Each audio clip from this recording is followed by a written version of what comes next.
صل على رسوله الكريم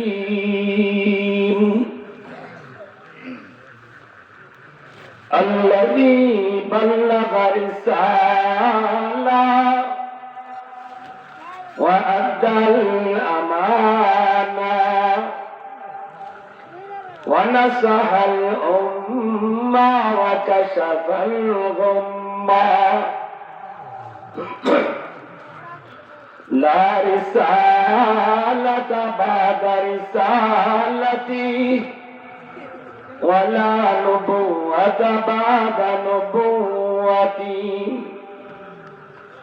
صلى الله عليه وعلى آله وأصحابه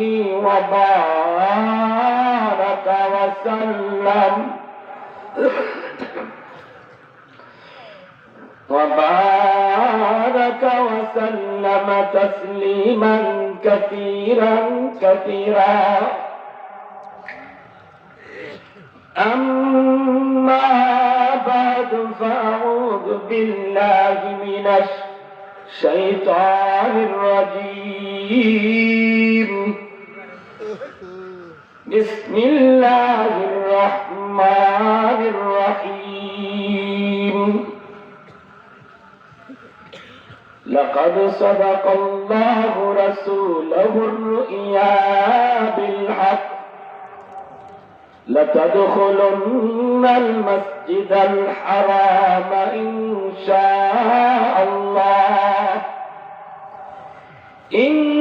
شاء الله آمنين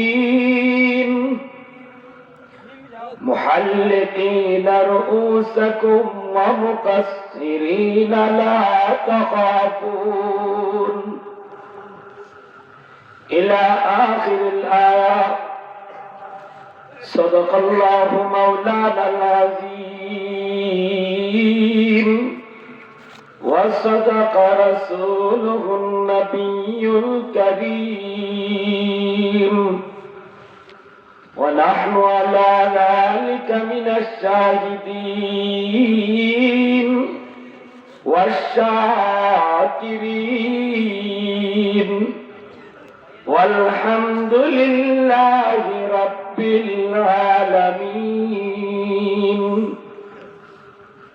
درود شريف پڑھی. اللهم صل على محمد وعلى آل محمد كما صليت على إبراهيم وعلى آل إبراهيم إنك حميد مجيد.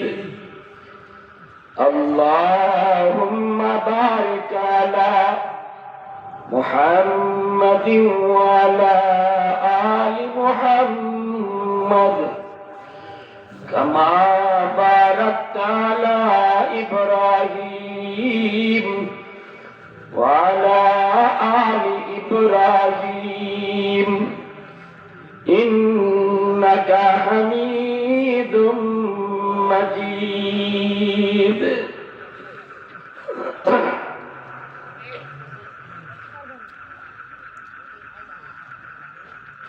الغرض از جملہ مصطفیٰ و مجتبی. الغرض از جملہ مصطفیٰ و مجتبی خاتم دور نبوت تا قیامت بے میرا. خاتم دور نبوت تا قیامت بے میرا.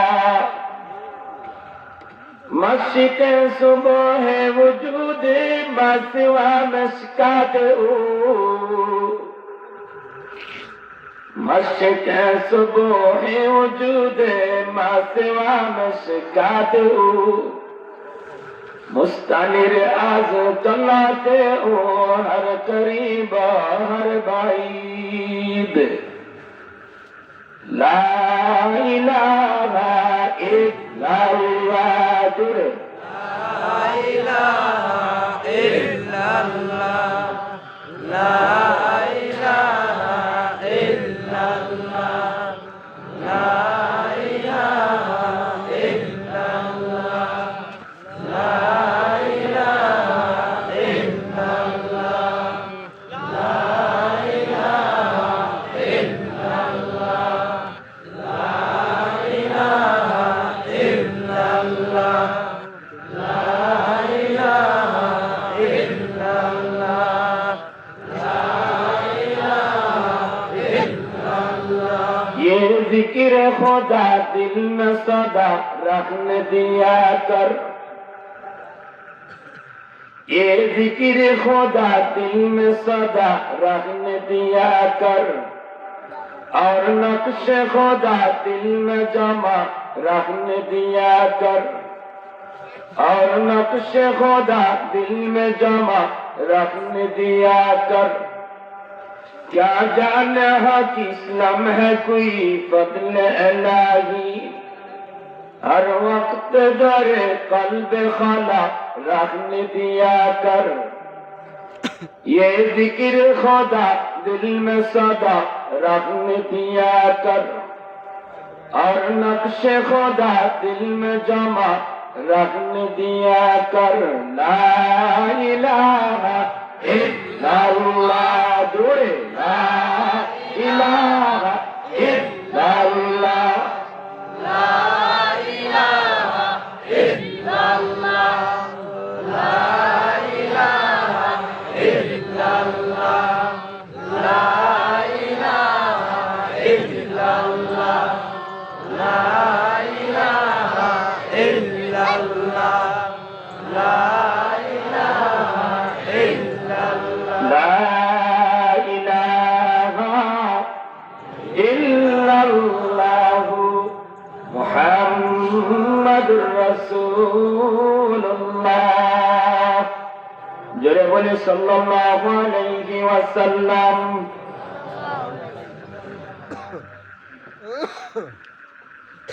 আজকের এত সুন্দর একটি মহতী জলসার সম্মানিত সদর ইজলাস আমার অত্যন্ত শ্রদ্ধাভাজন ব্যক্তিত্ব বানিয়াচঙ্গের কৃতি সন্তান মাদ্রাসাতুল হারামাইনের সুদক্ষ মহাপরিচালক উপস্থিত উলামায়ে কেরাম মুরব্বিয়ানে ইজাম কলিজার টুকরা যুবক পর্দার আড়ালে পর্দানিশীন মা ও বোনেরা আল্লাহ পাকের দরবারে হাজারো কোটি শুকর যে রাব্বুল আলামিন বড় দয়া করে এই ফিতনার জামানায় তামাম পৃথিবী জুড়ে যখন ইসলাম ও মুসলমানদের সাথে গভীর ষড়যন্ত্র আর বাংলাদেশে নবীর ওয়ারিস উলামায়ে কেরামদেরকে নিয়ে যখন কঠিন ষড়যন্ত্র চলছে এহেন পরিস্থিতিতে বাংলার আনাচে কানাচে মুসলিম যুব সমাজ কর্তৃক ওয়াজ মাহফিল উলামায়ে কেরামদেরকে দাওয়াত করে এনে তাফসীরের আয়োজন অত্যন্ত গুরুত্বের দাবিদার। এজন্য আমাদের বুঝতে হবে,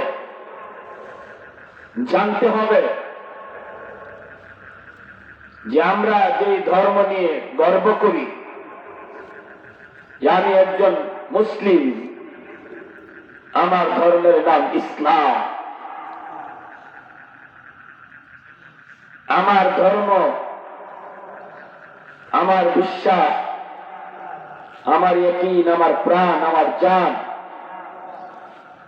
যে ধর্মের উপরে কেউ আঘাত দিলে আমরা সেটা সইতে পারি না, মেনে নিতে পারি না।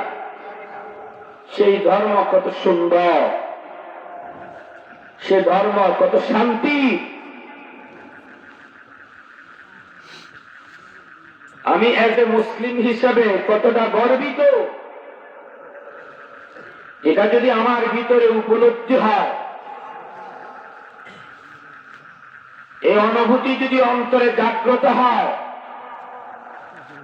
তাহলে ইসলামের পক্ষে বলিষ্ঠ আওয়াজ আমার জবান থেকে বের হবে, ঠিক না?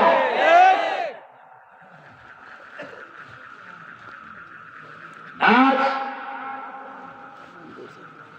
বাংলাদেশের মানুষ দুই দলে বিভক্ত হয়ে পড়েছে। এক দল ইসলামের পক্ষে আর এক দল ইসলামের বিপক্ষে।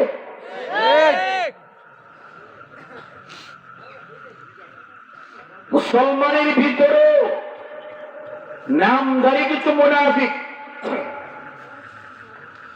নামে মুসলমান কিন্তু কাজে ইসলামের বিরুদ্ধে আসেনি না নাই? জোরে খান। নামে মুসলমান, কাজে মুনাফিক।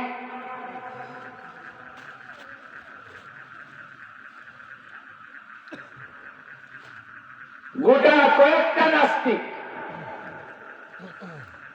আজকে রাস্তায় নেমে উলামায়ে কেরামের বিরুদ্ধে জুতা মিছিল করে।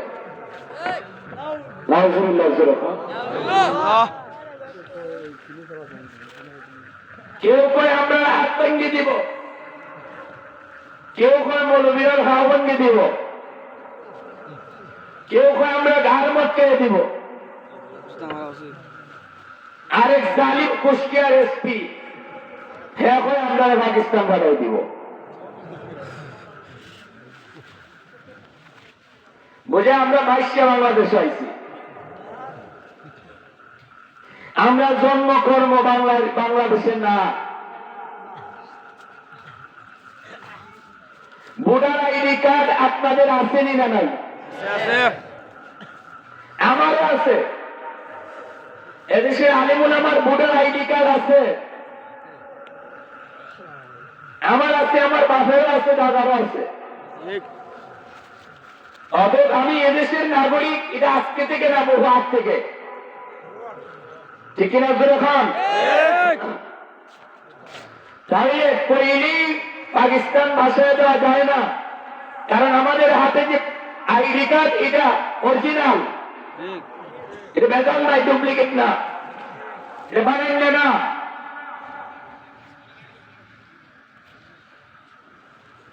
আর যে এই কথা কইছে এর ভোটার আইডি কার্ড ডুপ্লিকেট, ভেজাল, এরা পত্রিকায় প্রকাশ পাইছে, মিডিয়ায় চলে আসছে। একথা প্রকাশ হয়েছে, তার জন্ম বাংলাদেশে না, সে অপার থেকে ভেসে আইছে, দালালি কইরা আইছে। এজন্যই তার মুখ থেকে এই পবিত্র মাটিতে, যেই দেশ মুসলমানের দেশ, ওলি আল্লাহর দেশ, মসজিদ মাদ্রাসার দেশ, আযান ইকামতের দেশ, এই দেশে উলামায়ে কেরাম সম্পর্কে যে এমন করে বলতে পারলো, আমার তখনই মনে হয়েছিল ওর জন্ম কোথায়, প্রকাশ পেয়েছে, গলির বিড়াল বের হয়ে এসেছে। তার জন্ম বাংলাদেশে নয়, সে তার জন্ম বাংলাদেশে নয়, ভোটার আইডি কার্ড ভেজাল, এটা ডুপ্লিকেট, এটা নকল, আর অপার থেকে দালালি করে এসেছে। এজন্যই তার মুখ থেকে এমন কথা বের হয়েছে, ঠিক আছে? আর কোরআনের শত্রুরা, আর কোরআনের শত্রুরা,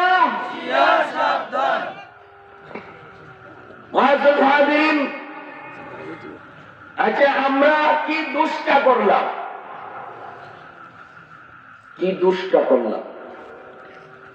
চুরি করছি, ডাকাতি, খুন খারাপি, জিনাবে বিচার, কলমের খোসায় কোটি কোটি টাকা সুইচ ব্যাংকে আমরা পাঠাই, আরো জোরে কম, হাজার কোটি টাকা সোনালী ব্যাংকের লুট আমরা করেছি, ডেস্টিনির হাজার হাজার কোটি টাকা লুট আমরা করেছি, পদ্মা সেতুর হাজার কোটি টাকা লুট আমরা করেছি। আমরা কি করলাম? আমরা একটাই করলাম, আমরা মানুষকে শান্তির দিকে ডাকি, আমরা মানুষকে কল্যাণের পথে ডাকি। আমরা চাই একটা সমাজ, শান্তির সমাজ হোক।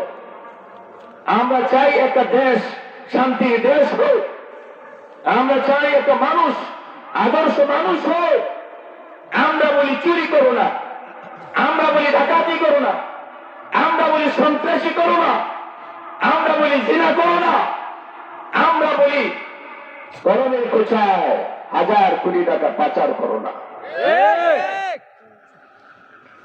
এই যদি আমাদের দোষ হয় তাহলে এই দোষে আমরা দোষী, এই দোষে আমরা দোষী। আমাদের কথাগুলি কাদের গায়ে লাগে? যারা ঘুষ খায় ওদের গায়ে লাগে। ঘুষের বিরুদ্ধে কথা বললে ঘুষখোরের গায়ে লাগবেই, সুদের বিরুদ্ধে কথা বললে সুদখোরের গায়ে লাগবেই।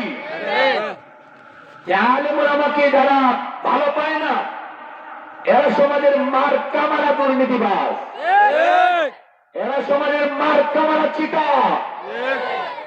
কারণ আলেমদের কথা চালু থাকলে চিটারি বন্ধ হয়ে যাবে। আমাদের পিছনে কেন লাগলো? কারণ আমরা যদি এইভাবে ঘুষের বিরুদ্ধে বলতে থাকি তাহলে তার ঘুষ খাওয়া বন্ধ হয়ে যাবে। ওর ট্রাকওয়ালার কাছ থেকে আর 10 টাকা নিতে পারবে না, রিক্সাওয়ালার কাছ থেকে আর 5 টাকা নিতে পারবে না। সমাজের মানুষ ভালো মন্দ চিনে ফেলবে, হালাল হারাম বুঝে ফেলবে। সুদখোররা আর সুদের টাকা সমাজে লাগাইতে পারবে না, আর অন্ধকারের পরিচয় পেয়ে যাবে। এজন্যই আমাদের বিরুদ্ধে লাগছে, আলেমদের বিরুদ্ধে কথা কয়, সাধারণ মানুষকে ধরে রাখতে চায়। এই নীতিটা আজকের নয়, এই নীতিটা বহু আগের। এই নীতিতে বিশ্বাসী ছিল আবু জাহেল, এই নীতি ছিল আবু জাহেল। আবু জাহেল বলেছিল মুহাম্মদে থামা, মুহাম্মদের মিশন যদি সফল হয় তাহলে আমার দুর্নীতি বন্ধ হয়ে যাবে, আমার রুটিতে পিঁপড়া উঠবে। আমি যে ভালো মানুষের মুখোশ কইরা দান্দাবাজি করি এরা মানুষ বুঝে ফেলবে, চিনে ফেলবে। অতএব মুহাম্মদরে থামাও। বর্তমানেও যারা আর উলামায়ে কেরামের হক কথাগুলি বলতে বাধা দেয় এরা আবু জাহেলের সন্তান, আবু জাহেলের চেলা, আবু জাহেলের প্রেতাত্মা।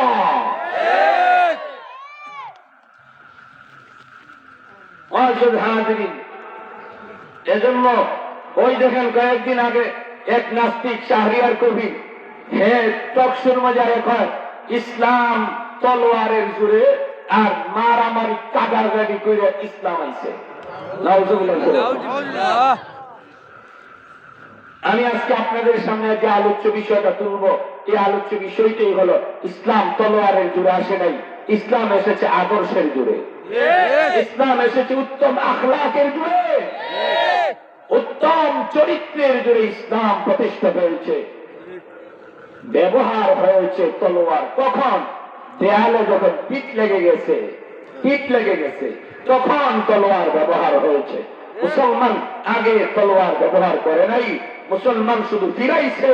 পিঠ যখন দেয়ালে লাগছে আর পেছনে যাওয়ার জায়গা নাই তখন তলোয়ার ব্যবহার করেছে।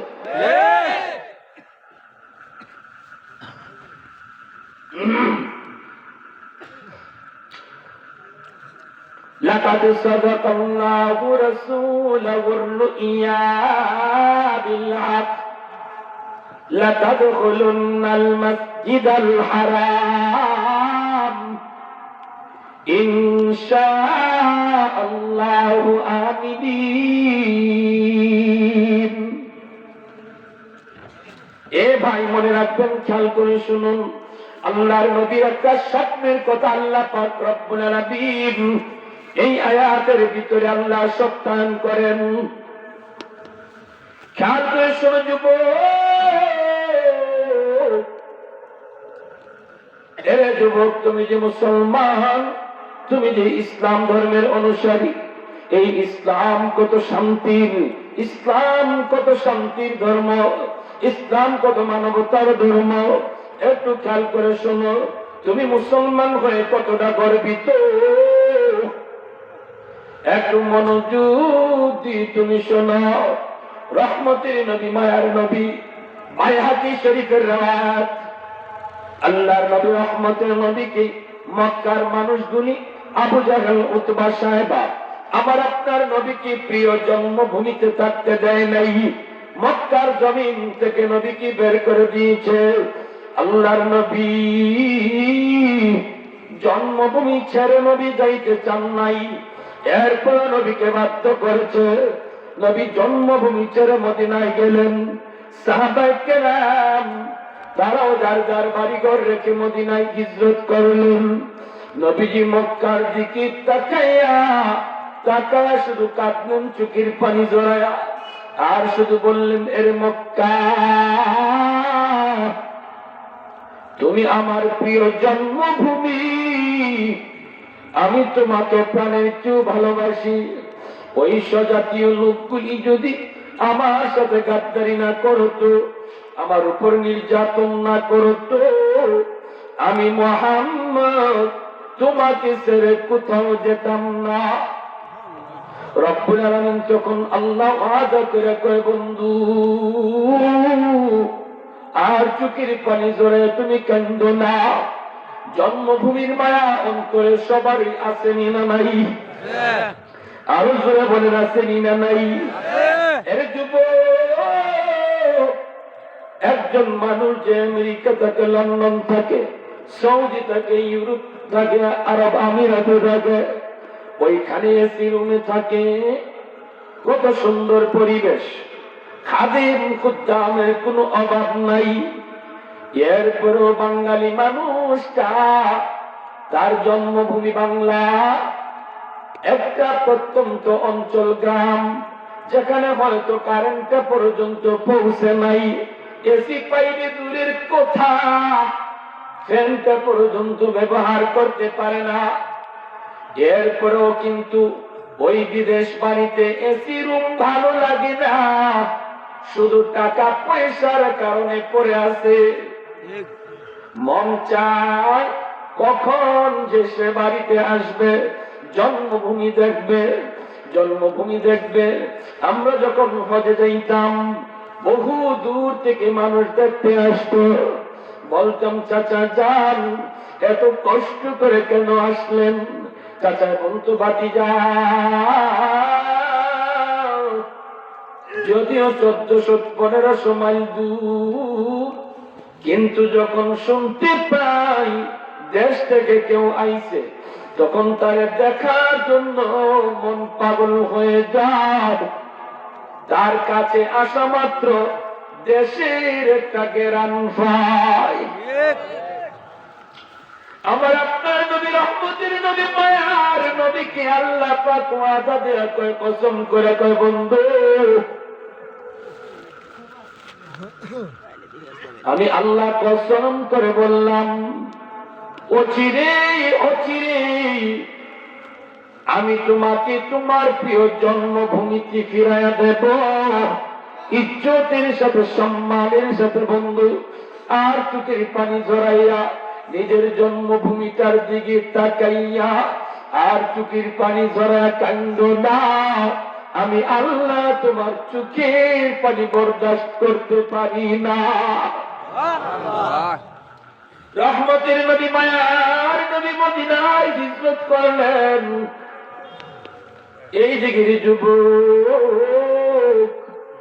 আমার নবী মদিনায় হিজরত করেন সাহাবায়ে কেরাম নিয়া। দিন যায় রাত যায়, দিন যায় রাত যায়, এক এক বছর যায়। জন্মভূমি দেখার জন্য প্রত্যেকের অন্তরের ভিতরে ব্যথা, কবে কখন জানি মক্কায় যাব গো, আর প্রিয় জন্মভূমি দেখব। 6টি বৎসর কেটে গেল, 6টি বৎসর কেটে গেল, আল্লাহ নবী রহমতের নবী মক্কায় আসার নামলেন না। সাহাবায়ে কেরাম কিছু বলতে পারেন না। এবার সাহাবীরা নবী কি বলেন, নবী গো আর কত কাল, আর কত কাল অপেক্ষা করবো গো নবী, একটু বলুন কবে মক্কায় যাবেন, কবে আমরা মালিকের ওই ঘরখানায় কাবা কবে আমরা দেখব? আল্লাহ নবী বলেন, সাহাবীরা ধৈর্য ধরো, আমি নবী আল্লাহর অনুমতি না পায়া কিছুই বলতে পারি না। একটু অনুমতির জন্য অপেক্ষায় রে। তোমাদের যেমন অন্তরে আগুন জ্বলে দেশের মায়া, আমি নবীর কম জ্বলে না।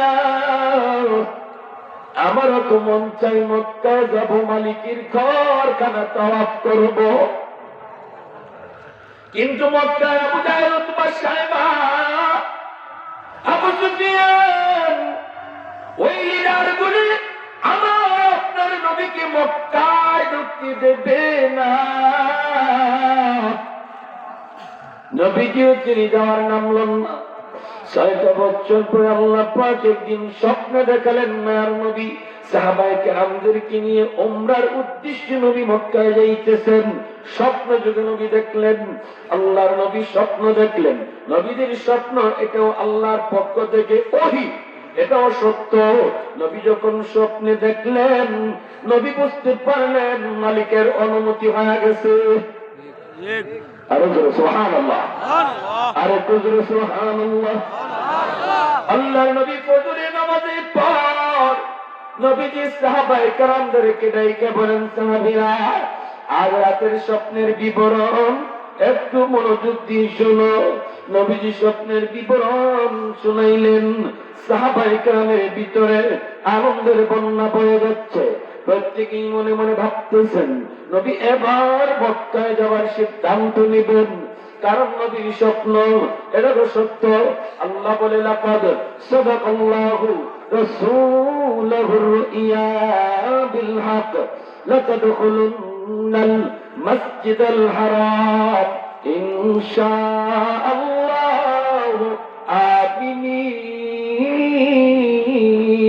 আমিনিন। আল্লাহ নবীর স্বপ্নকে সত্য বলেছেন। মায়ার নবী রওনা দিলেন, মায়ার নবী রওনা দিলেন, নবীজি রওনা দিলেন। সাহাবায়ে কেরাম নবীর সাথে 1400। কতজন? আরো জোরে বলেন, কতজন? 1400 সাহাবীরা। এ নাস্তিকের দল, খেয়াল করে মনোযোগ দিয়ে শুনো। ওই শাহরিয়ার কবির মুরগি কবিররে বলতে চাই, তোরা যারা বলো ইসলাম তলোয়ারের জুড়ে এসেছে, ইসলাম মারামারি করে এসেছে, একটু মনোযোগ দিয়ে শুন, ইসলামের আদর্শটা শুন। আমরা কোন ধর্মের মানুষ? আদর্শ নবীর আদর্শবান উম্মত আমরা। ঠিক কিনা জুড়ে বলেন? আদর্শ নবীর আদর্শবান উম্মত আমরা। আদর্শ আছে বিদায় আমরা এখনো তোদের সামনে লাঠি নিয়ে দাঁড়াই না।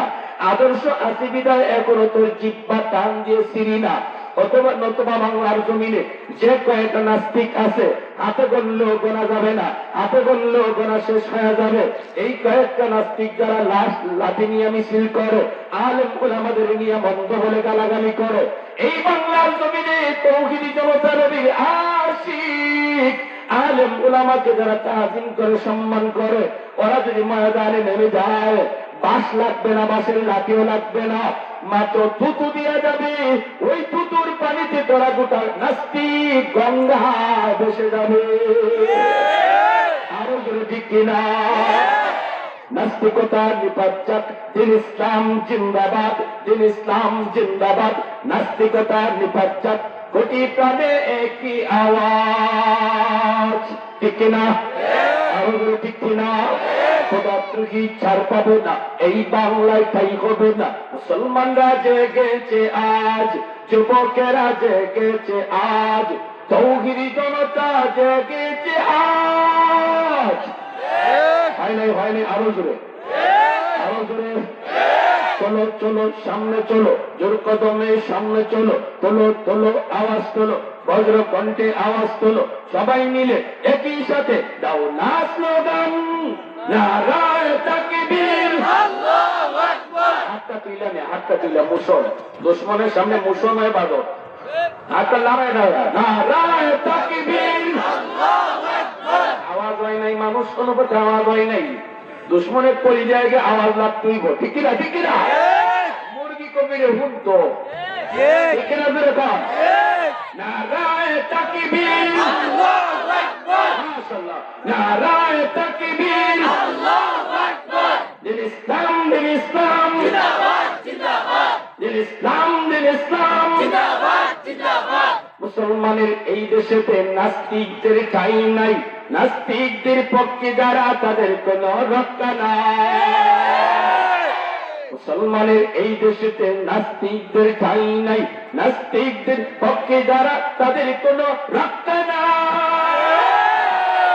এই দেশেতে থাকতে হলে কোরআন মানতে হবে।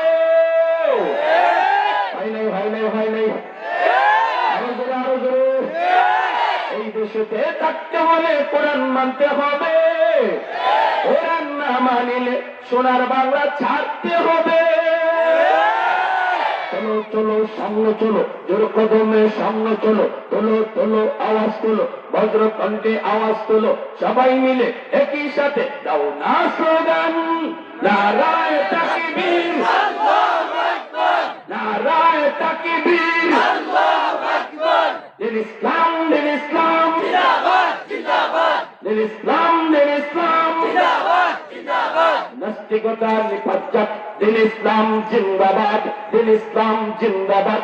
নাস্তিকতার নিপাত, কোটি প্রাণে একই আওয়াজ। কোথা ত্রুটি ছাড় পাবে না, এই বাংলায় তাই হবে না। মুসলমানরা জেগেছে আজ, যুবকেরা জেগেছে আজ। আল্লাহু আকবার, আল্লাহু আকবার। মাশাআল্লাহ, মাশাআল্লাহ। ইমানটা কথা হইছে নি? শীত গেছে নি? এটাও গেছে। সজাগ ঠিক না ঘুমানো? না না রাগ, ঘুমানো না সজাগ? মারহাবা, জোরে বলি মারহাবা। বাঁশের লাঠি নিয়ে মিছিল করে আপনাকে বাড়ির বাস আসেনি না নাই? কিতাব বাস আজকে ওলা আছে কিতাব ঠিক কিনা? এরা যে বাস লয়ে ঘুরে বুঝে আমরা বাস চিনিয়ে নিলাম। আমি তো জীবনে দেখছি না, ডরাই নিতাম জ্বর দেখায় বা দিন যে কয়টা খাটি হিসাব নাই, ঠিক ঠিক কিনা? জোরে হয় জ্বর দেখায়। আর আমরা বাস লোক লাগতো না, খালি যদি সাইডা দেয় বলে একটু দেখতে আসেন রে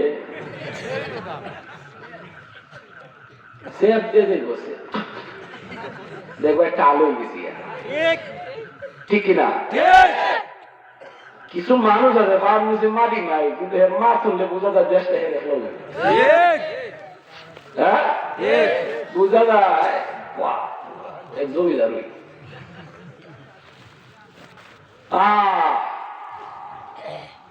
আল্লাহর নবী, রহমতের নবী, সাহাবায়ে কেরামদেরকে নিয়ে নবীজি উমরার উদ্দেশ্যে রওনা দিলেন। হিজরতের কয় বছর পরে? জোরে হয় 6টা বছর মক্কায় যান নাই, বাইতুল্লাহ দেখেন নাই, জন্মভূমি দেখেন নাই। মনের ভিতরে তুষের আগুনের মতো দাও দাও করে জ্বলে। প্রতিটা সাহাবায়ে কেরামের অন্তরে পাগল পাগল পারা হয়ে গেলেন, দেওয়ানা হয়ে গেলেন। কখন জানি মক্কায় ঢুকবেন, আমার মালিকের ঘর দেখবেন। আল্লাহর ঘরে আকর্ষণ, আল্লাহর ঘরখানায় কাবার আকর্ষণ। আল্লাহ কয় মাসাবাতাল লিন্নাস, খানায় কাবা যারা একবার দেখছে কোনোদিন জীবনও একবার স্বাদ মিটবে না। যতবার যায় ততবার যাইতে মন চায়, ঠিক কিনা? যতবার দেখে ততবারই দেখতে মন চায়। তখন আল্লাহর ঘরে, আল্লাহর ঘরে আল্লাহ পাক কুদরত রেখে দিয়েছেন, কুদরত রেখে দিয়েছেন, আকর্ষণ রেখে দিয়েছেন। সেই ঘর 6টা বছর চলে গেল। সাহাবায়ে কেরাম তারা দেখেন না, আল্লাহর নবীকে নিয়ে সাহাবায়ে কেরাম রওনা দিলেন মদিনার পাশেই যুলহুলাইফা, বিরালি যুলহুলাইফা নামক জায়গায় যে আল্লাহর নবী ইহরাম কাপড় পরলেন।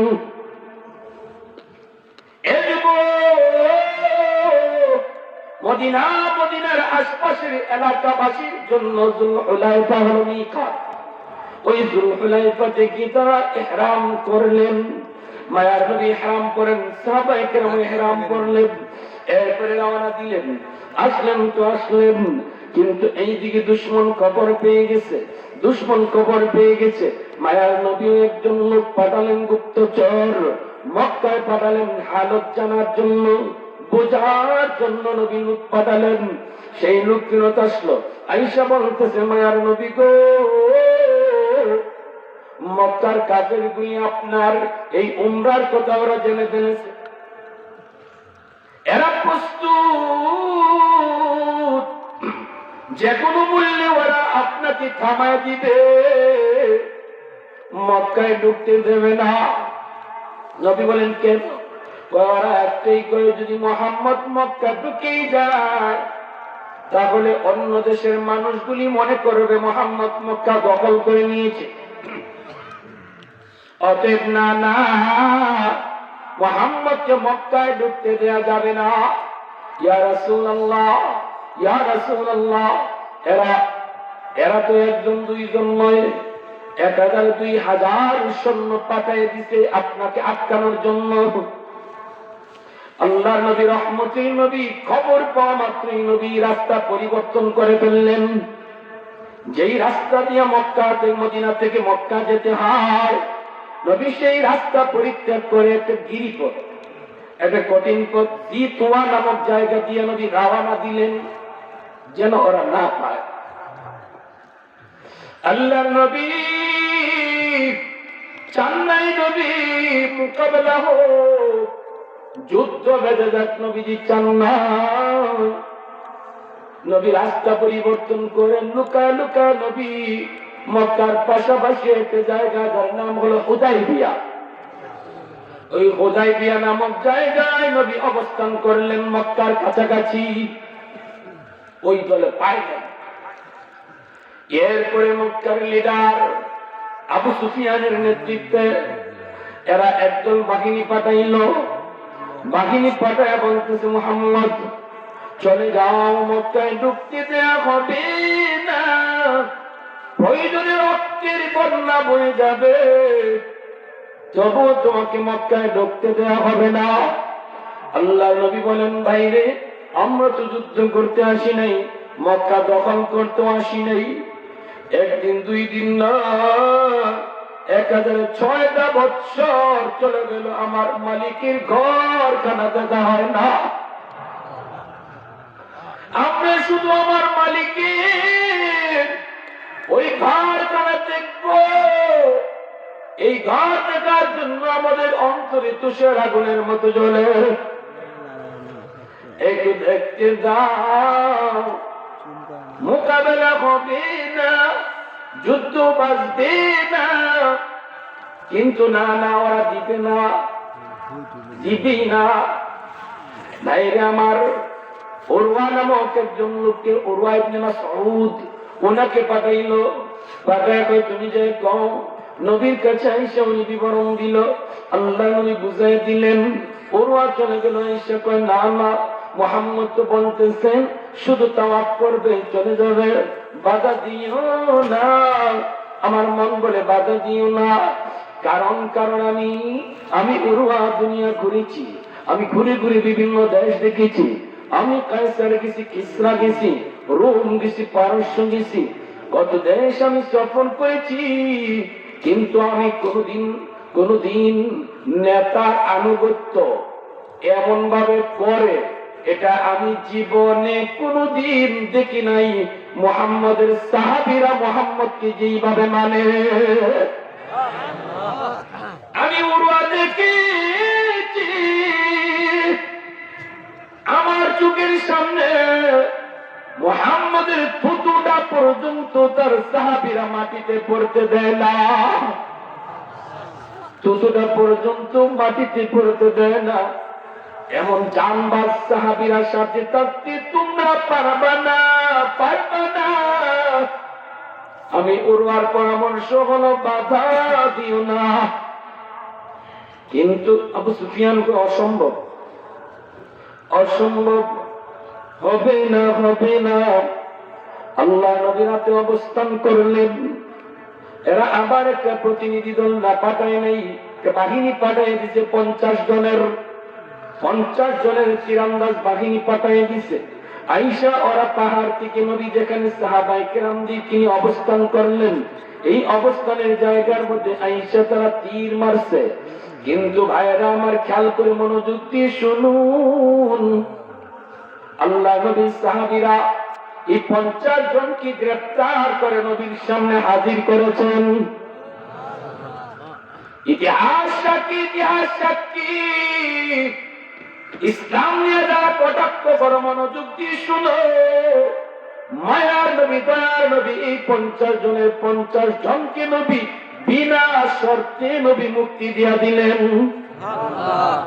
তীর মারছে, পাথর মারছে, আঘাত পেয়েছেন সাহাবায়ে কেরাম, গ্রেফতার করে আনার পরে বিনা শর্তে নবী মুক্তি দিয়া দিয়েছেন। ভাইরে এবার শোনো, এবার শোনো। এরপরে দেখা গেল কি আল্লাহর নবী রাহমাতুল নবী হযরত উমর ফারুক রাদিয়াল্লাহু তাআলা আনহুকে বলেন, উমর আমার মন চায় আমি তোমাকে মক্কায় পাঠাই, একটু আলোচনা করে বুঝো। দ্বন্দ্ব আমি নবী চাই না, যা তুমি একটু দেখো সন্ধি করা যায়নি। হযরত উমর বলেন, মায়ার নবী গো, ওগো নবীজি, আপনার উদ্দেশ্য ভালো, কথাও সুন্দর, আমি যাইতে আগ্রহী, কিন্তু আমার মনে হয় আমাকে দিয়া এই কাজটা সহজ হবে না। কারণ নবী গো, আমার তবিয়তটা একটু গরম, একটু উল্টা পাল্টা হলে আমি উমর একাই শুরু করে দিতাম পারি, ঠিক না? কিন্তু নবী গো, আপনার উদ্দেশ্য হলো মারামারি না করা, ঝগড়া না করা, ভেজাল না করা। আপনার উদ্দেশ্য হলো সমঝোতা করা, সন্ধি করা, আলোচনা করা, তাই না গো নবী? নবী বলেন হ্যাঁ। ওমর বলেন, নবী গো, আমি যদি যাই সন্ধির আলোচনা কম হবে, উল্টাটা ওইবার সম্ভাবনা বেশি আছে। এজন্য আমি পরামর্শ দিই, একজন সাহাবীকে পাঠান। আমার মনে হয় উনি গেলে পরে হয়তো আলোচনাটা সহজ হবে। মক্কায় ওনার অনেক আপনজন আছে, পরিচিত লোকজন আছে, গোষ্ঠীর লোকজন আছে, ধন সম্পদ বেশি, ওনার অনেক সম্পদ মক্কার মানুষে খাইছে, উনি অনেক দান সৎকার করেছে, তবিয়তটাও নরম নরম। মায়ার নবী বলেন, তিনি কে? হযরত ওমর বলেন, তিনি হলেন আপনার সাহাবী, যার নাম উসমান। उस्मान तेरा नाम से इस्लाम रखेगा, उस्मान तेरा नाम से इस्लाम रखेगा, दुनिया की सखावत में तेरा नाम रखेगा, दुनिया की सखावत में तेरा नाम रखेगा, हैदार तेरा नाम से इस्लाम रखेगा, दुनिया की शजात में तेरा नाम रखेगा, दुनिया की शजात में तेरा नाम रखेगा। একটু জোরে সুরে বলি আল্লাহু আকবার। আল্লাহর নবী বলেন, উসমান তাহলে তুমি যাও। মনোযোগ আছে আপনাদের? আলোচনা চলবে? কারা কারা শুনতে রাজি হাত উঠে দেখান। আল্লাহ কবুল করো, জোরে বলি আমিন, আর জোরে বলি আমিন। নবীজি পাঠালেন হযরত উসমান গনিকে।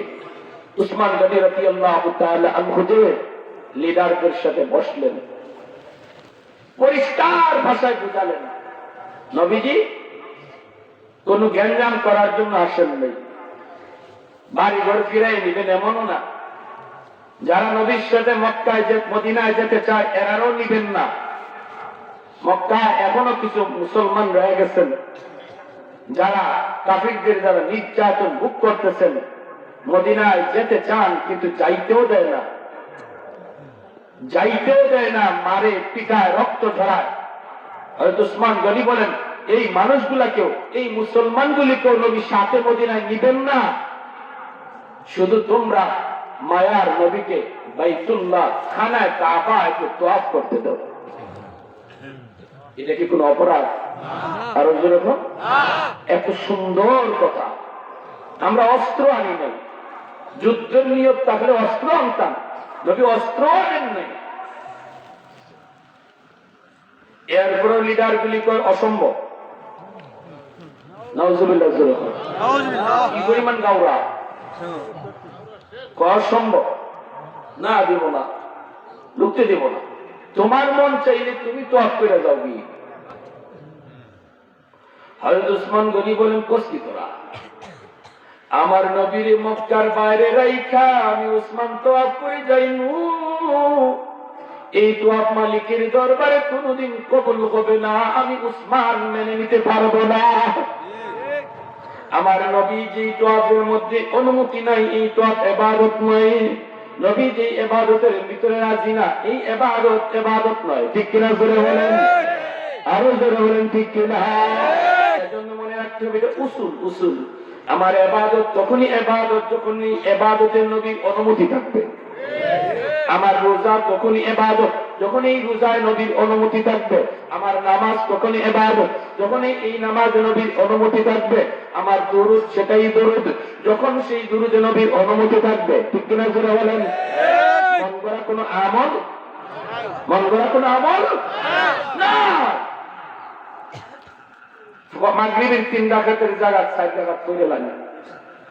আমি তো নামাজই বললাম, অসুবিধা কি? 1 রাকাত বাড়াইয়া বললাম হইব? রোজা রাখতে রাখতে ঈদের দিনে রোজা রেখে নিছেন, হইব? গুনার খাম কিতা করলাম, আমি আল্লাহ করে খাওয়ার বাদ চলাইছি, বুঝেছি না? এটা চলতো না। ইসলাম একটা রুল, একটা নীতির উপরে চলে। নিজস্ব কোন সিদ্ধান্ত চলবে না, চলবে আল্লাহ এবং আল্লাহ রাসূলের সিদ্ধান্ত। এজন্য আমরা বলি,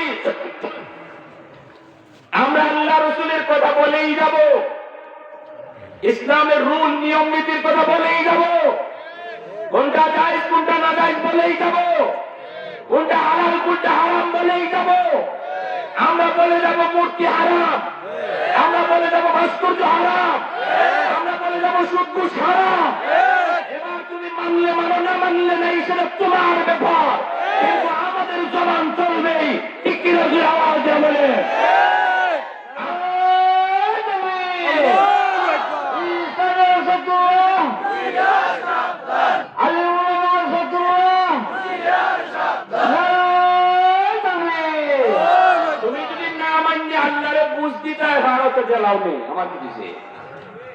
তুমি হালাল হারাম না মানিয়া আল্লাহর নাফরমানি কইরা আল্লাহরে বুঝতে লাগতে পারলে আমার অসুবিধা কি?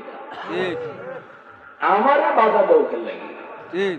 আমি তোমার ফিটাইয়া কইতেছি মান মান মান নাইলে সর বলা বলাই দিব, এরকম কথা কইছি আমরা?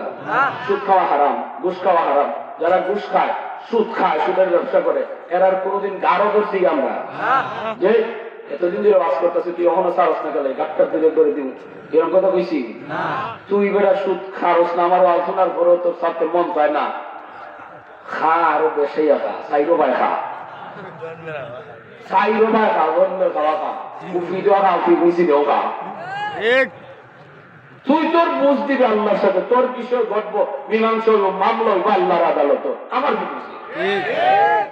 আমার দোষটা কি? দামি যখন আমার তো কই যাইব, আমি যদি না হই আল্লাহর আদালত আল্লাহ কইব, এখানে আউলিয়া বক্তা যা মিঠে মিঠে ওয়াজখালি করছো। সুদ খাওয়া হালাল, ঘুষ খাওয়া হাওয়া হালাল হারাম, সুদ খাওয়া হারাম, মূর্তি ব্যবহার করা, মূর্তিকে শ্রদ্ধা জানানো হারাম। এই কথাগুলা কইলাই না কেন? জাহান্নামের কেঞ্চি আনো, আন্না আল্লাহ আমার জিহ্বারে জাহান্নামের কেঞ্চি দেখাবো।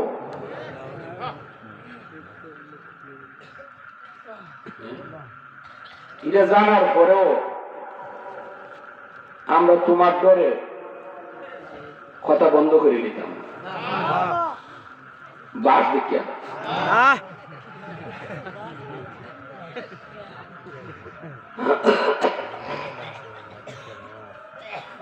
এজন্য বলি, হযরত উসমান গনি রাদিয়াল্লাহু তাআলা আনহু বলেন,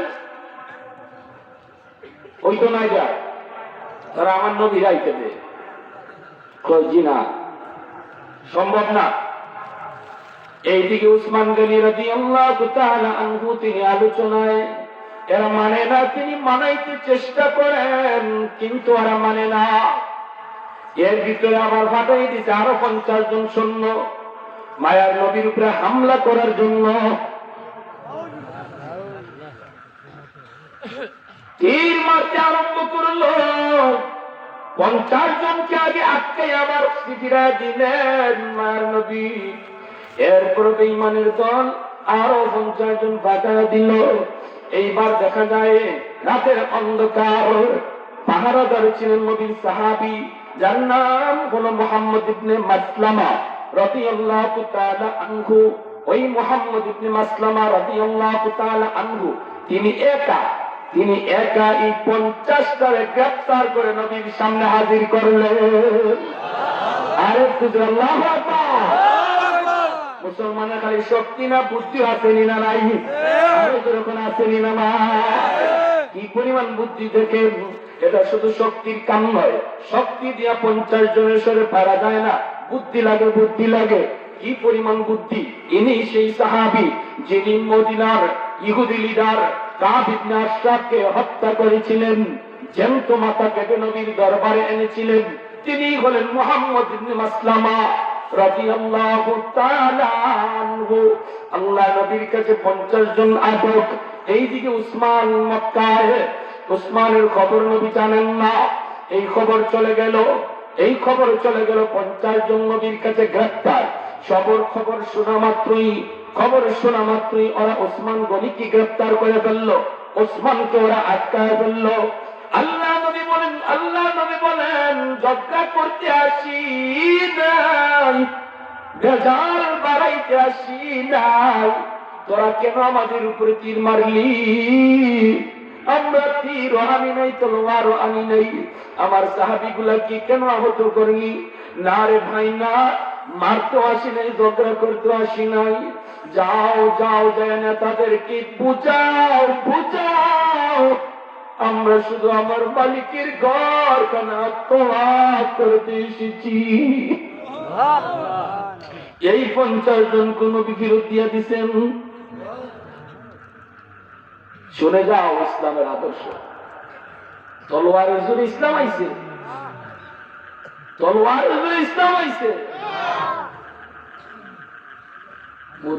মুরগি সুর।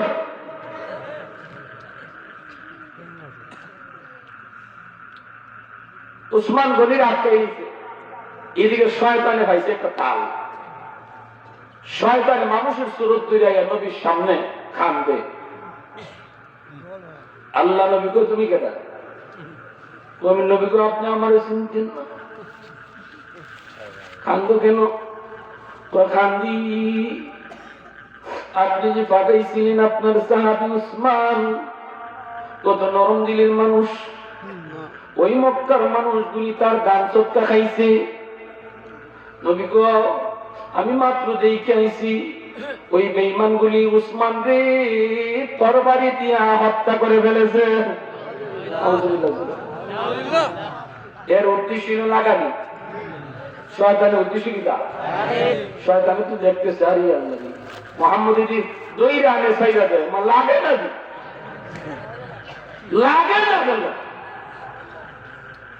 সমাজে এক শ্রেণীর মানুষ এমন আসেনি না নাই? হ্যাঁ, বাঙ্গালি বুদুরের কথা খালি পিছন থেকে লাগানির চালো আছে, খালি লাগানির চালো। কিন্তু এরকম এই কথা, কিন্তু এরকম এই কথা, ঠিক না?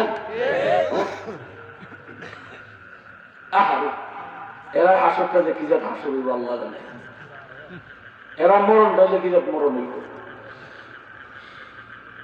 অথচ 2 জন মুসলমানের ঝগড়া মিটানোর জন্য মিশা কথা খোয়া হালাল, আর ইগানো হে মিশা কথা কইয়া আরো ঝগড়া লাগাই দিতেছে। কিরা সব কমাইতেছে। আপনি যদি একজন লেগে এখন ভাই তুমি যে অমুককে খারাপ জানো, ভাই রে হে তোমার যে ভালো জানে, হে তোমার খুব গুণগান গায়, হে তো তোমার মিয়া, তোমার কে বুঝে তোমার হে খারাপ জানে, মূলত কিন্তুই না। উদা করে মিশা কথা। আমার হের যাবে গিয়ে বলতেছে, ওই মিয়া তুমি আব্বুরে খারাপ জানো কেমনি, আমি এমন গালি মারতে এলাম, যদি তোমারও খুব ভালো জানে মাঝখানে মনে কেউ গন্ডগোল লাগাইতেছে রে। এই কথা হয়ে দুজনের মন নরম কইরা মিলাইয়া দেলাইছে। এই জায়গাটা মিশা কথা কইলে সওয়াব, অসংখ্য সওয়াব যদি দুই মুসলমানদের মিলাইয়া দেওয়া যায়। আর একটা জায়গা আছে মিশা কথা হওয়ার, কইতাম নি মাইক বন্ধ করে ফোন লাগলো, গরম মিশা কথা হন যায় বোর কাছ আর কাছ আর একটু আসতে হইলে আমার ভালো আছে।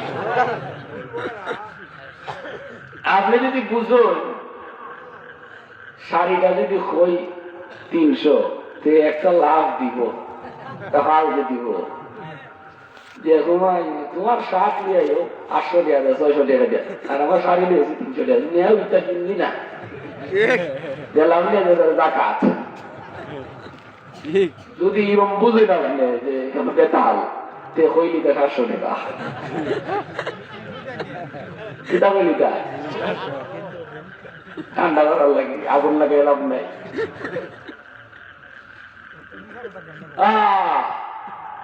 আমার ভাইরা বন্ধুরা, এজন্য দেখা যায় হযরত উসমান গনি রাদিয়াল্লাহু তাআলা আনহু এই যে আটকায় রাখছে, কিন্তু শয়তান লাগাইতেছে মারি দিতে।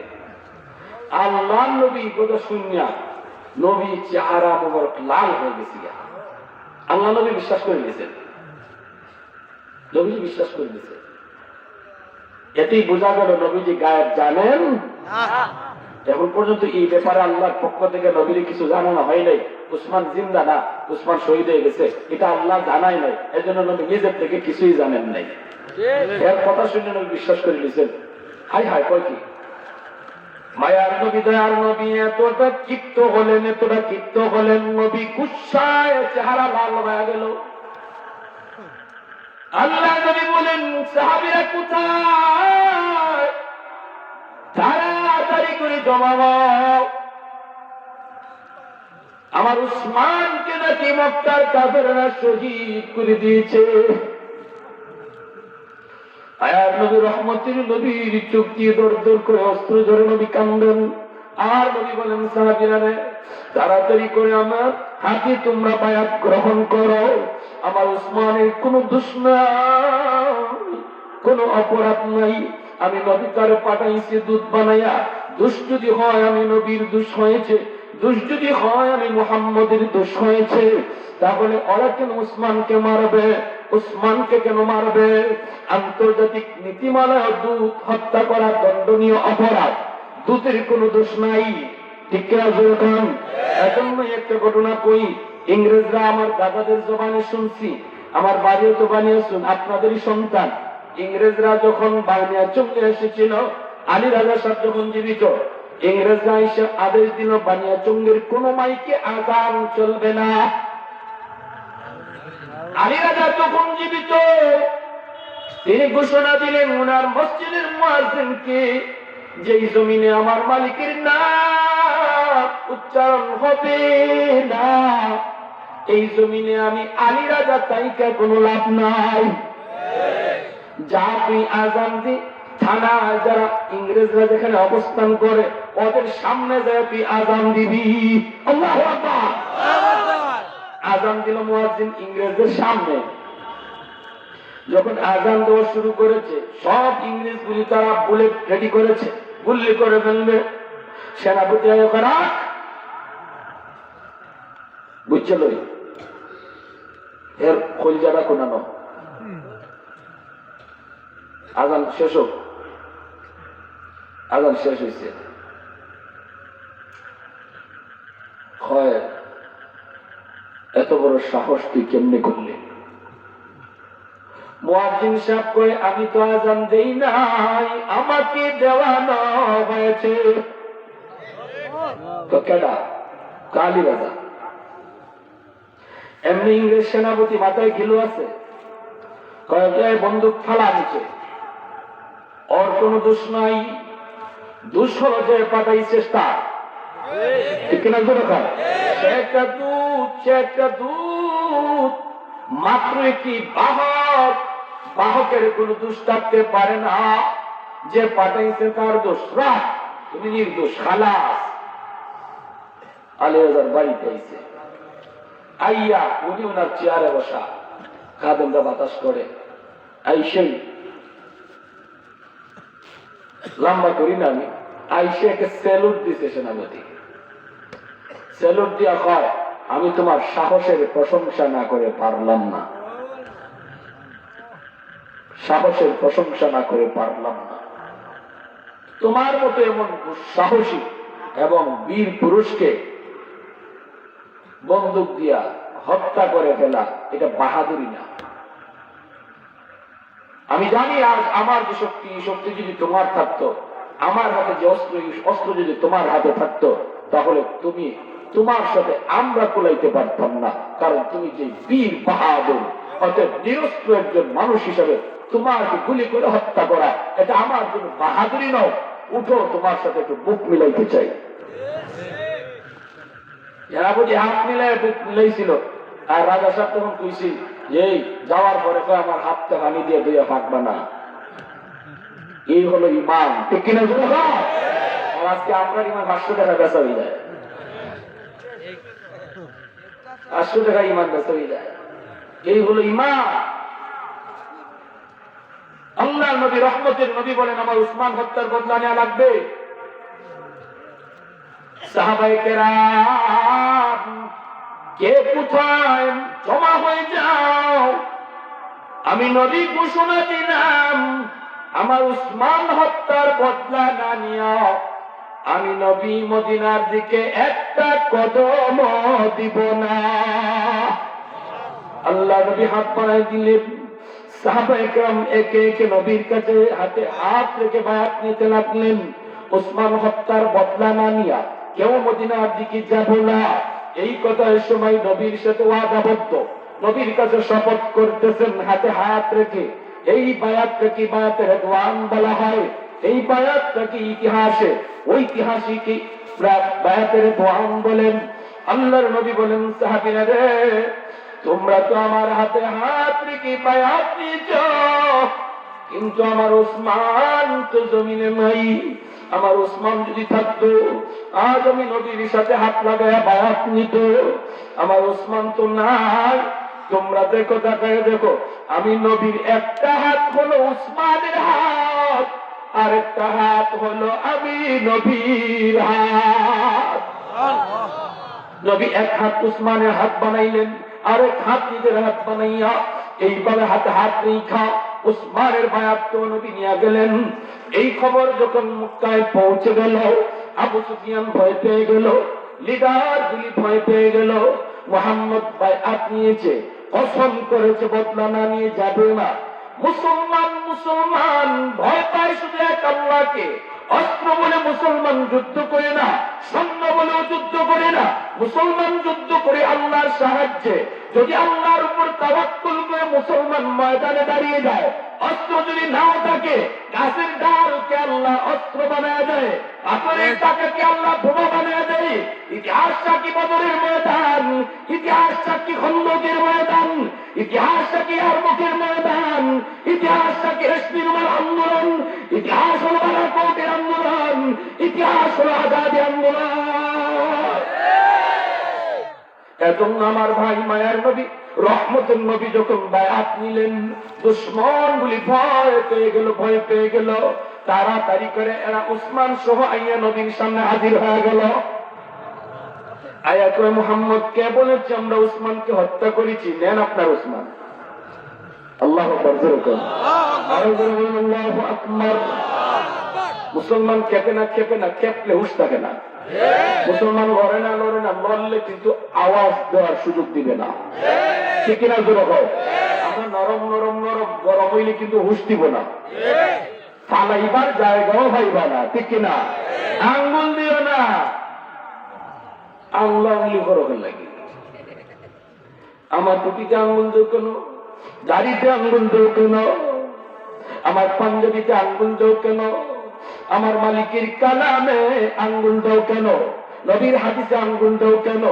মরাদুর হাত দিলে কারাকারি করতে মন চায় করো, আমরা এদিকে তাকায়ও দেখি না। আলেম ওলামা মন্ত্রী হওয়ার জন্য আন্দোলন করে না, আলেম ওলামা এমপি হওয়ার জন্য রাজপথে নামে না, আলেম ওলামা চেয়ারম্যান হওয়ার জন্য আন্দোলন করে না।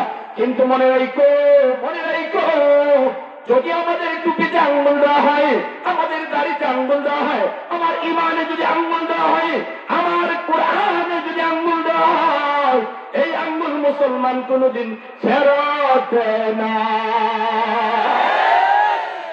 ঠিক কিনা? আরো জোরে ঠিক কিনা?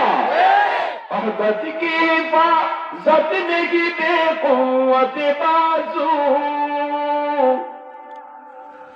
अहदत की हिफाजत नहीं बेकुवत बाजू, आती नहीं कुछ काम हाथ लिखो दादा, आती नहीं कुछ काम हाथ लिखो दादा। ऐ मर्द खुदा तुझको कुव्वत नहीं हासिल, जा बैठ किसी गार में अल्लाह को कर याद, जा बैठ किसी गार में अल्लाह को कर याद। ज़ोरे बोले अल्लाहु আকবার। আল্লাহর নবী রহমতের নবীর কাছে এরা প্রস্তাব নিয়ে এলো। এই এরার আমির হইল সুহাইল, নবীজির সাথে সন্ধির প্রস্তাব। মুহাম্মদ সন্ধি করো। আল্লাহ নবী বললেন করো সন্ধি। সন্ধির প্রস্তাব শুরু হয়েছে। যতগুলো পয়েন্ট লেখা হয়েছে প্রত্যেকটা পয়েন্ট ওদের পক্ষে, মক্কার কাফিরদের পক্ষে। এক নাম্বার হলো এই সন্ধি 10 বছর চলবে। কয় বছর? জোরাবান কয় বছর? মেয়াদ কতদিন? 10 বছর মেয়াদের সন্ধি। 10 বছরের ভিতরে আমরা কারোর সাথে কেউ লাগালাগি করব না, বাজাবাজি করব না। মক্কার মানুষ মদিনায় আসবে ব্যবসার জন্য, মদিনার মানুষ মক্কায় যাবে ব্যবসার জন্য, কিন্তু কেউ কারোর সাথে লাগালাগি বাজাবাজি করবে না। এরপরে প্রস্তাবগুলি হলো, এক নম্বর, এরপরে ওদের পক্ষে যতগুলি প্রস্তাব, এক নম্বরই ছিল এই বছর উমরা করতে পারবা না, এখান থেকে রিটার্ন মদিনায় ব্যাক করবা। নাউজুবিল্লাহ। একবারে মক্কার কাছাকাছি। কি পরিমাণ জিদি ওরা, দিলই না। এক নম্বরে এই বছর হইতো না, এই বছর যাওয়ান লাগবো ফিরত। আগামী বছর আইবার 3 দিন, কয়দিন? 3 দিন অবস্থান করবা, হাতে কোনো তলোয়ার অস্ত্র থাকতে পারবে না। এরপরে কয়টা? এরপরে কয়ে মুসলমান কেউ যদি মক্কা থেকে মদিনায় যায়, হিজরত কইরা যদি মক্কা থেকে মদিনায় কেউ যায়, রাখতে পারবা না, ফেরত পাঠিয়ে দেওয়া লাগবে।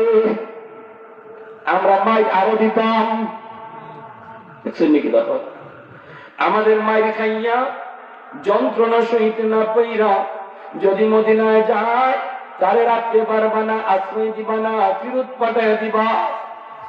আর যদি তোমাদের এখান থেকে কেউ আমাদের এখানে আয় বেঈমান হইয়া, আমরা তারে ফেরত দিতাম না। এটা বুঝুন। আল্লাহ নবী রহমতের নবী বলেন মানলাম। আল্লাহু আকবার। নবী তখনও বলেন মানলাম। হযরত ওমর ফারুক রাদিয়াল্লাহু তাআলা আনহু আল্লাহর নবীর কাছে দাঁড়া নবীজির হাত ধরে ফেলতেছেন, গায়ে হাত রাখতেছেন আর বলতেছেন, ওগো মায়ার নবী, কি প্রস্তাবগুলি আপনি মানতেছেন গো নবী? আমরা এখন তাওয়াফ না করে, উমরা না করে চলে যাব। নবী গো কি মানলেন গো নবী? ওগো নবীজি, আমি উমরের বুঝে পড়ে না। আল্লাহ নবী বলেন, উমর ধৈর্য ধরো, ধৈর্য ধরো, আমি নবী নিজের থেকে কিছুই বলি না, মাওলা ইশারায়। আর একটু জোরে সুবহানাল্লাহ।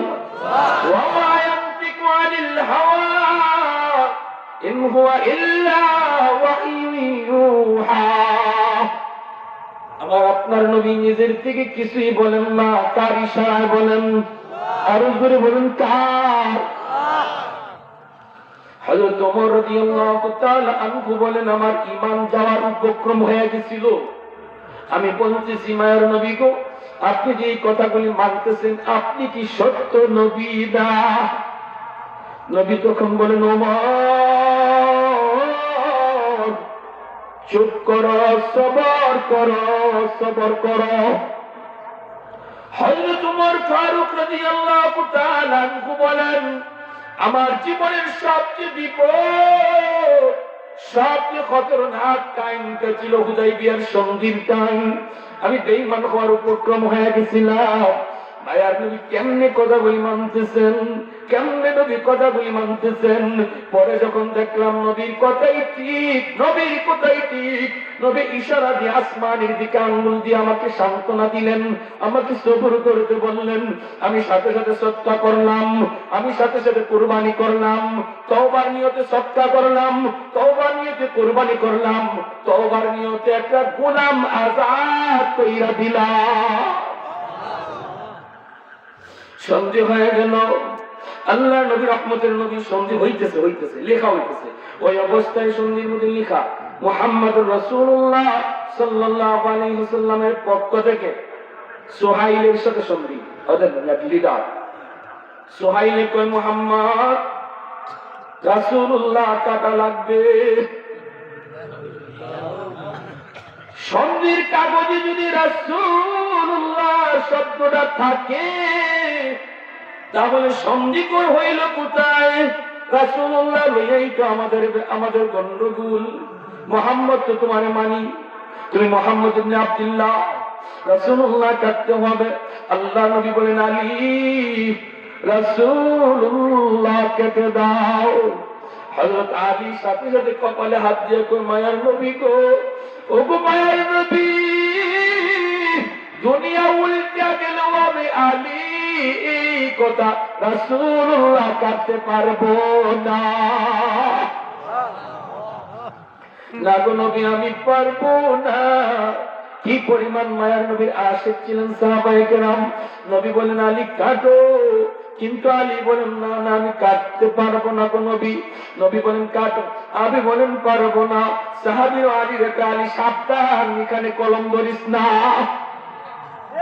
সাহাবী আলী কলম ধরিস না, জান যাবে যাবে, জান যাবে যাবে, প্রয়োজনে রক্তের বন্যা বয়ে যাবে, তবু মুহাম্মদুর রাসূলুল্লাহ কাটা সম্ভব হবে না। কিন্তু আল্লাহ নবী রহমতের নবী নিজে কলমটা হাতে নিয়ে নিলেন। নবী বলেন, তোমরা এমন করো না। আমি নবী নিজের ইচ্ছায় কিছু বলি না, ইশারা আসমান থেকে আল্লাহ নবী নিজের হাতে রাসূলুল্লাহ নবী কেটে ফেললেন। এরপরে নবী নিজের হাতে লেখলেন, চুক্তিগুলো অনেকগুলো লেখলেন।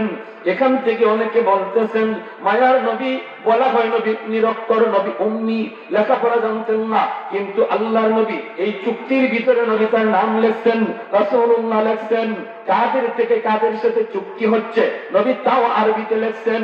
কোন কোন পয়েন্টের উপরে চুক্তি হইতেছে মায়ার নবী সেই পয়েন্টগুলো লিখছেন। এতে করে বোঝা গেল আল্লাহর নবী, আল্লাহ পাকের নবী, তিনি শুধু নিরক্ষর বলা যায় না, আমাদের দৃষ্টিতে নিরক্ষর। কিন্তু আল্লাহর নবীর শিক্ষক হলেন আসমানওয়ালা। ঠিক কিনা জোরে কও, আর জোরে ঠিক কিনা? কৌনাইন মুখতার খুদা তুমকো বানায়া, कौनैन मुख्तार खुदा तुमको बनाया, उम्मत का निगाहबान खुदा तुमको बनाया, उम्मत का निगाहबान खुदा तुमको बनाया। मौला मेरा आका मेरा रहमत की नबी है, ताजदार मदीना के तो माज़े अरबी है, ताजदार मदीना के तो माज़े अरबी है। ज़ुर बोली अल्लाहु আকবার। এরপরে সন্ধি লেখা অবস্থায় এই সুহাইল যে নেতা, এই সুহাইলের সন্তান নাম আবু জুন্দুল রাদিয়াল্লাহু তাআলা আনহু। তিনি মক্কায় ছিলেন। মক্কায় বাবা নবীর বিপক্ষে, কিন্তু ছেলে মায়ার নবীর উপরে ঈমান আনছে। এই কারণে মক্কায় নির্যাতন করে বাপ নির্যাতন করে তার গোষ্ঠীর লোক মদিনায় হিজরত করতে দেয় না, যাইতে দেয় না। যখন আবু জুন্দুল খবর পেলেন মায়ার নবী মক্কায় ঢুকতেছেন না, নবীকে হুদায়বিয়া থেকে ওর বাপ দাদারা বিদায় করে দিচ্ছে, আল্লাহর নবী চলে যাইতেছেন। আবু জুন্দুল তখন পাক দিয়া একটু কৌশল করে আবু জুন্দুল রাদিয়াল্লাহু তাআলা আনহু তিনি চলে আসলেন হুদায়বিয়ায়, আল্লাহর নবীর সাথে মদিনায় চলে যাবেন, আর নির্যাতন সইতে পারেন না। আমার মাত্রই বাবা মোহাম্মদ আমার সোলার সন্ধির মাঝে লেখা আছে মক্কা থেকে কেউ মদিনায় যেতে চাইলে যেতে দেওয়া হবে না, এর ফিরত। নবী বলেন যাও। আবু জুন্দুল কান্দেন, বুক ফাটা কান্না, নিজের শরীরের আঘাতের চিহ্নগুলি দেখাইতেছেন। ওগো নবীজি, আমার কোনো অপরাধ নাই, আমি চোর না, ডাকাত না, আমি খুনিও না, আমি দেশদ্রোহীও না, রাষ্ট্রদ্রোহীও না। আমার অপরাধ শুধু একটাই, আমি এক আল্লাহকে মানি, আপনাকে রাসূল মানি। আমার উপর নির্যাতন, নবী গো আপনি আমাকে ফিরত দিয়েন না, ওরা আমাকে মেরে ফেলবে। সাহাবায়ে কেরামের চোখ থেকে দর দর করে অশ্রু ঝরে, নবীজিও কান্দেন। কিন্তু নবী বলেন আবু জুন্দুল একটু সবর করো, সবর করো, সবর করো, যাও। দিয়া দিলেন ওদের হাতে দিয়ে দিলেন। তিনি চলো নাকি আবার ফিরত নিয়ে আসলো। সন্ধি হলো, যাওয়ার পথে সূরা ফাতাহ নাযিল হলো। আল্লাহ পাক রব্বুল আলামিন সূরা ফাতাহ নাযিল করে জানায় দিলেন, ইন্না ফাতাহনা লাকা ফাতহাম মুবিনা। বন্ধুজি, সন্ধি হয়েছে, বাহ্যিক দৃষ্টিতে তোমাদের কাছে এটা তোমাদের বিপক্ষে, কিন্তু আমি আল্লাহ বললাম সাহাবীদেরকে জানায় দাও, এই সন্ধি হলো সুস্পষ্ট বিজয়। আল্লাহু আকবার। মদিনায় গেলেন হযরত আবু বসির রাদিয়াল্লাহু তাআলা আনহু, এরকম আরেকজন মক্কা থেকে নির্যাতিত হয়ে তিনি মদিনায় চলে আসলেন, ওদের চুকে আড়াল করে ফাঁকি দিয়া। ইনি আইসেন, সাথে দুইজন আইসে দৈরা নিবার লাগি। আল্লাহর নবীর কাছে আইসেই বলে, মুহাম্মদ এই আবু বসির কি ফিরত দেন। এ আইসে, নবীজি বলেন আবু বসির যাও যাও, ফিরত চলে যাও। তিনিও কান্দেন হাউমাউ করে, নবী গো, ওগো নবীজি একটু পিঠের দিকে তাকা দেখেন, আমার শরীরটা দেখেন গো নবী, এখনো রক্ত ঝরে, কোন অন্যায় নাই, অপরাধ নাই, ওরা আমার মারে নির্যাতন করে, দিয়েন না গো নবী, যদি যায় ওরা মেরে ফেলবে। আল্লাহ নবী তখনও বলেন আবু বসির ধৈর্য ধরা ছাড়া কোন উপায় নাই, মালিকের ইশারা না পাইলে আমি কিছু করতে পারবো না। এই দুজনের হাতে জোর করে নবী উঠায় দিলেন, জোর করে উঠায় দিলেন, কান্নার রোল। আবু বসিরের কান্নায় সাহাবায়ে কেরাম তারা সবাই কাঁদতেছেন, কান্না করেন, যাইতে চান না। এই দুইজনের হাতে তুলে দিলেন, কিন্তু রাস্তায় ইনি যাইকে বুদ্ধি করলেন যে নবী তো আমাকে রাখবেনই না, ফিরত যখন দিয়েই দিচ্ছেন তাহলে আর জোর জবরদস্তি করে লাভ নাই, এদের সাথে বন্ধুত্ব করে নাই, হাসি খুশি আচরণ করে নাই, এদের নিজের আতনিয়া নেই। ইনি যাইতেছেন, গপ শুরু করে এদের সাথে মিশে গেছেন, বন্ধু বানাই নিছেন। এখন দেখা যায় খুব ভালো হাসাহাসি হইতেছে, মাতামাতি হইতেছে, আর যাইতেছেন এর ভিতরে ইনি দুইটার একটা কয়, ওই নিয়ে তোমার এটা পালা না, তোমারটা দাঁড় দেখা যায় কম, এটা কোনো জাতেরই না, এটা কয় দেখছো নির্দিষ্ট, আমারটা দেখো কত দাঁড়। দেখি হের তলোয়ারটা হাতে লইয়ে ওই দেরি নাই, সাথে সাথে এর শেষ তল্লালরা। এবার দেখেন তলোয়ারটাকে ইসলাম কখন ব্যবহার করতেছে, দেয়ালে যখন পিঠ লাগছে, ঠিক কিনা জোরে বলেন, পিঠ লেগে গেছে, তল্লাটা আলাদা করা মাত্রই হিজায় হে আর মক্কার দিকে দৌড় না, হে মদিনার দিকে দৌড়। একবার সুজা আল্লাহ নবী লড়াই আইয়াকে মোহাম্মদ আমার বাঁচাও, নবীকে কি তুইছে বলে যারে দিসলাই এদের কি আল্লাহ জানে, ৭০ টাকা চালাইছে ফৌসিয়া, আর আমির ইসলাম বাকি আমার কাছে আল্লাহ নবীর কাছে হযরত আবু বসির রাদিয়াল্লাহু তাআলা আনহু বলেন, ইয়া রাসূলুল্লাহ, ওগো নবী, আপনি আপনার দায়িত্ব আদায় করেছেন, আপনি ফেরত দিয়ে দিয়েছেন, এখন এরা দুইটাই আমারই নিতে পারছে না, এরা দোষ। আপনি তো আপনার দায়িত্ব আদায় করে দিয়েছেন, সন্ধি মোতাবেক যা শর্ত ছিল শর্ত আপনার আদায় হয়ে গেছে, এখন নিতে পারছেন, এটা এরা দোষ, এটারও আমার আপদা লাগে। আল্লাহ নবী রাখো, বেজাল বাড়াইও না, বেজাল বাড়াইও না, তোমার যাওয়া লাগবে মক্কায়। দেখছেন, যাওয়া লাগবে মক্কা। সন্ধি সন্ধি আবু বসির যাও। উনি যখন বুঝছেন যে মায়ার নবী এখনো রাখবেন না, নবী ফিরত দিবেনি মক্কায়, এনে মদিনা থেকে বের হইয়া মক্কা মদিনা মাঝামাঝি শাম সিরিয়ার রাস্তার একটা জায়গার নাম সাইফুল বাহার, সমুদ্রের পারে একটা জায়গা, এখানে গিয়ে ইনি একটা অবস্থান করছেন। ও মক্কা তো না, মদিনা তো না, বলে এখানেই থাকি আমি, মক্কা তো যাইতাম না, রসুলে যখন রাখেন না আমি এখানেই থাকি, এখানে থাকেন। এখানে থাকতে গিয়া উনি যে এখানে থাকতেছেন এই খবর পাই দিছে মক্কার মুসলমান যারা নির্যাতিত, ওই যে হিজরত করে আইতে পারে না সন্ধির কারণে, মদিনায় আসতে পারেন না সন্ধির কারণে, এরা এই খবর পাইছে যে আবু বসির ওই জায়গায় আছে, তো এরাও লুকাইয়া লুকাইয়া মদিনায় আর যায় না, সবাই আবু বসিরের সাথে থাকতে থাকতে 70 জন হয়ে গেছি। কয়জন হয়ে গেছে? এখন ঘটনা হয়েছে কিনা জানেননি? এই রাস্তা দিয়ে মক্কার মানুষে শাম সিরিয়ায় ব্যবসা করে, এরা ব্যবসা কই টাকা লইয়া আইবার সময় এরা দিয়া যা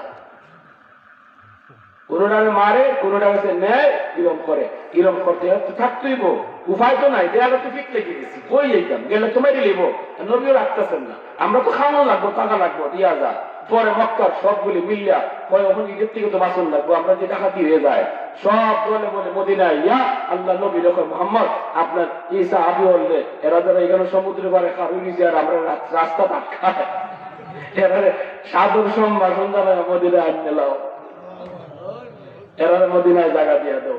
আল্লাহ নবী যখন তোমরা খাওনি বলে আমরা এই কথাই কই, আল্লাহর হচ্ছে আমরা বাসাই, আপনি এরারে এখানে আনলেন। পরে রসুল যখন খবর দিচ্ছেন তোমরা আর এখানে টাকা লাগতো না, ইয়ো, তখন কি খুশি সাহাবীদের সবাই মদিনায় চলে আসছে।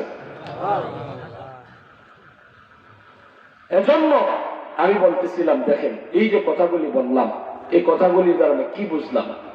ইসলাম তলোয়ারের জোরে আইছে না আদর্শের দ্বারা আইছে? 10 বছর পার হয় নাই, মাত্র 2টা বছর গেছে সন্ধি। এর পরে ওই মক্কার লিডাররা তাড়াতাড়ি সন্ধি পান কেন? এই 2 বছরে মদিনার সাহাবায়ে কেরামের সাথে মক্কার কাফিররা এরা ব্যবসা বাণিজ্য করার একটা সুযোগ পাইছে বলে একে অপরের সাথে মারামারি নাই, ধরাধরি নাই, একসাথে উঠা বসা হইতো, ব্যবসা বাণিজ্য হইতো, মুসলমানের সাথে মিশবার সুযোগ পাইছে কাফিররা। মিশতে গিয়ে এরা দেখে মুসলমানের আদর্শ এত সুন্দর, মুসলমানের আখলাক এত সুন্দর, মুসলমান মিশা কথা কয় না, জুকাবাজি করে না, বাটপারি করে না, নিজে না খাইয়া আমদানে খাওয়ায়। এটা দেখতে দেখতে গোপনে গোপনে দলে দলে মুসলমান হওয়া শুরু হয়েছে। এখন লিডার বলতে মাথা পারি করছে, কয় রে 10 বছর যদি যায় তো পিসিতে সাইয়া দেখবো কেউ নাই, আমি একলাই খালি আছি, সাইয়া দেখবো কেউ নাই, যে হারে মুসলমান হইতেছে। তখনই সিদ্ধান্ত দিল না না সন্ধিবন্ধি নাই।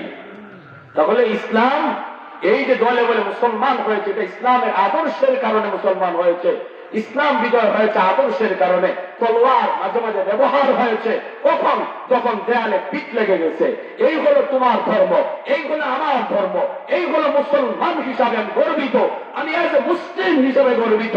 আমরা সন্ত্রাসী নই, আমরা দুর্নীতিবাদ নই, আমরা মানবাধিকার হরণকারী নই, আমরা মানবতার মূর্ত প্রতীক, আমরা সন্ত্রাসী নই, আমরা মানব দরদী। মুসলমান আজও মানব দরদী। সন্ত্রাসী হলো, জঙ্গিবাদ হলো ওই খ্রিস্টানের দল, ইহুদিদের দল, মুশরিকের দল। তাম পৃথিবী জুড়ে মুসলমান, যেখানেই সংখ্যালঘু সেখানেই নির্যাতন, মুসলিম শিশু হত্যা হচ্ছে, মুসলিম নারী হত্যা হচ্ছে। এরা হলো সন্ত্রাসী, এরা হলো জঙ্গি, এরা হলো দুর্নীতিবাজ। ঠিক কিনা জোরে কাও?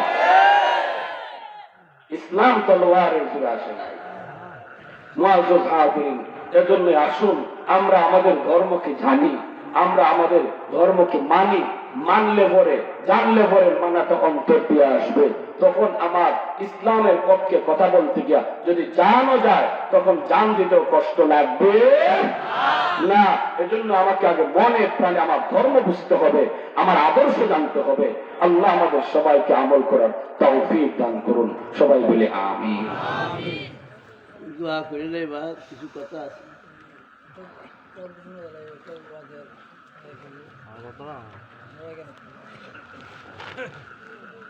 আমি আগেও আপনারা সম্বোধন করে কইছি,